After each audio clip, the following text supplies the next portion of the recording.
Good morning students, welcome to G All India English Solution. Today we will discuss some important question helpful for TGT PGT day 1. Question number 1. देखो यहाँ Wordsworth के birth की बात हो रही है। तो William Wordsworth was born on 7th April 1770 at Cockermouth, and this question is appeared in TGT 2013. तो Wordsworth was born in 7th April 1770 at Cockermouth, Derwent in Cumberland.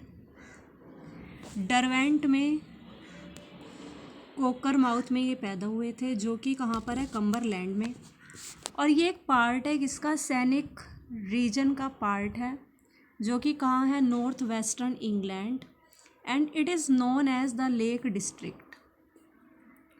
और जो ये रीजन है that is known as the lake district, and his death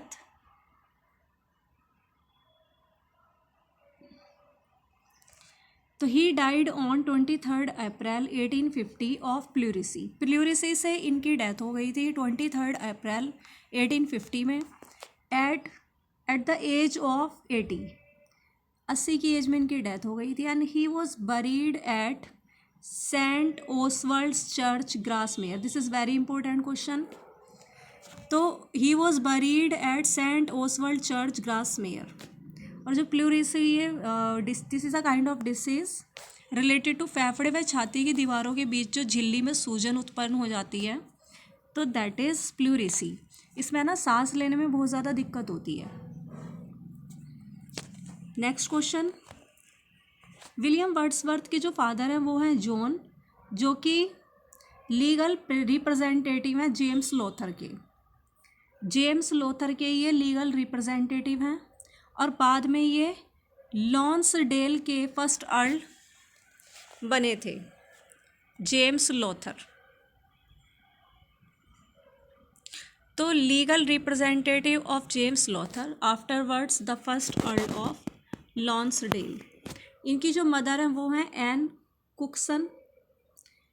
देखो ये hand written notes हैं, important points इसमें दिए गए हैं, और ये सभी के लिए इसके टीजीटी पीजीटी एलटी ग्रेड इनमें सब में इम्पोर्टेंट हैं। ये DSSB नेट कहीं से कुछ भी पूछ लेते हैं लिटरेचर में, तो बहुत ज़्यादा इम्पोर्टेंट हैं।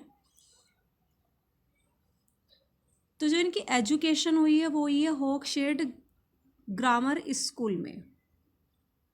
होकशेड ग्रामर स्कूल है, उसमें इनको एजुकेशन इन्होंने ली थी, और जो कि कहाँ पर है, यूनिवर्सिटी ऑफ कैम्ब्रिज। ये भी क्वेश्चन पूछ लेते हैं। और सेंट जॉन्स कॉलेज में भी इन्होंने एजुकेशन ली है, जो कि कैम्ब्रिज में ही है। इनकी जो बिलव्ड्स हैं मैरी एस्थवेट है, लेकिन जो इनका अफेयर है बहुत ज़्यादा कम समय के लिए रहा था मैरी एस्थवेट के साथ। और जो इनकी सेकंड बिलव्ड है वो है एनिट वेलोन। इसका नाम बहुत ज़्यादा मतलब इनके साथ जुड़ा रहता है काफ़ी। जब ये फ्रांस गए थे तो इनसे बहुत ज़्यादा प्रेम करते थे एनिट वेलोन से। फ्रांस गए थे तब इनकी मुलाकात 1791 में एनिट वेलोन से हुई थी, और बहुत ज़्यादा आपस में इनका प्रेम था, लेकिन किसी कारणवश ये अलग हो गए थे। और इन्होंने जन्म दिया था, एनिट वेलोन ने, एक चाइल्ड को, जो कि विलियम वर्ड्सवर्थ की ही चाइल्ड थी। उसका नाम था कैरोलाइन। इनकी शादी नहीं हो पाई थी एनिट वेलोन से, और युद्ध चल रहा था। फ्रांस में थे तब ये इनका युद्ध चल रहा था, फ्रांस और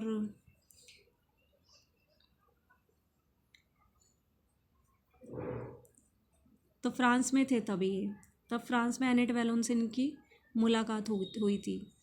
तो इन्होंने जन्म दिया था कैरोलाइन को, शादी नहीं हो पाई, तो फिर इन्होंने बाद में कोशिश भी करी थी, ऐसा नहीं है कि इन्होंने कोशिश नहीं करी शादी करने की। अब फिर इनकी शादी हो गई थी 4 अक्टूबर 1802 में।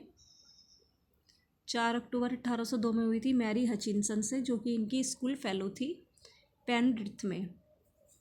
तो पेनरिथ में इनकी स्कूल फेलो थी मैरी हचिनसन। 1802 4 अक्टूबर में इन्होंने शादी कर ली थी मैरी हचिनसन से। और इन्हें बोला जाता है पोएट ऑफ लेक डिस्ट्रिक्ट। किन्हें? विलियम वर्ड्सवर्थ को।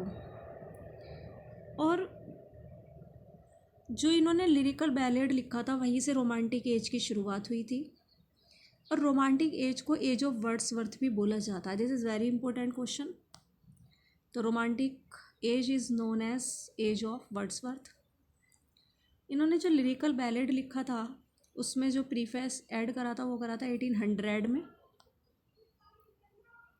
और पोएट लॉरिएट ऑफ इंग्लैंड में ये वर्ड्सवर्थ जो बने थे वो रॉबर्ट सदे के बाद बने थे।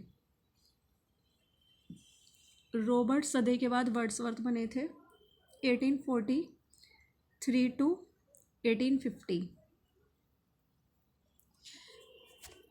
और 1850 में फिर टेनिसन बन गए थे, इससे पहले रॉबर्ट सदे थे। तो इन तीनों को ही ऐसे याद कर लेना सीक्वेंस में। तो पोएट लॉरिएट ऑफ इंग्लैंड पहले रॉबर्ट सदे थे वर्ड्सवर्थ से पहले, और रॉबर्ट सदे के बाद वर्ड्सवर्थ बने, दैन टेनिसन। रॉबर्ट ब्राउनिंग ने विलियम वर्ड्सवर्थ को लॉस्ट लीडर भी कहा था। लॉस्ट लीडर, ये भी बहुत अच्छा क्वेश्चन है। और विलियम वर्ड्सवर्थ ने जो प्रील्यूड लिखा था ये इनका ऑटोबायोग्राफिकल था। इन्होंने जो ये पब्लिश करा था प्रील्यूड जो पब्लिश हुआ था 1850 में ही हुआ था, जब टेनिसन पोएट लॉरिएट बने थे। और विलियम वर्ड्सवर्थ की डेथ भी हो गई थी 1850 में।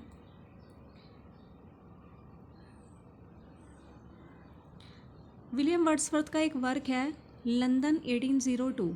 ये इन्होंने जॉन मिल्टन के बारे में लिखा है, लंदन 1802। और ये एक सोनेट है, इम्पोर्टेंट पॉइंट है बहुत ज़्यादा ये भी। और जो फर्स्ट वर्जन है ना पोएम रेजोल्यूशन एंड इंडिपेंडेंस का, वो लिखा गया है किसके अंडर? इसका टाइटल था द लीच गैदरर। तो रेजोल्यूशन एंड इंडिपेंडेंस 1802, इसका another name the leech gatherer भी है। लीच मीन्स होता है जोक। जोक को इकट्ठा करता था एक बूढ़ा व्यक्ति। तो उनसे बहुत ज़्यादा इंस्पायर हुए कि इतनी एज में भी विलियम वर्ड्सवर्थ मतलब इनसे बहुत ज़्यादा इंस्पायर हुए थे इस ओल्ड मैन से, कि वो अपनी मतलब आजीविका चलाते थे। पैसे कमाने के लिए वो जोक इकट्ठा करते थे और उसको सेल करते थे। तो उसी से उनका मतलब खर्चा चल रहा था।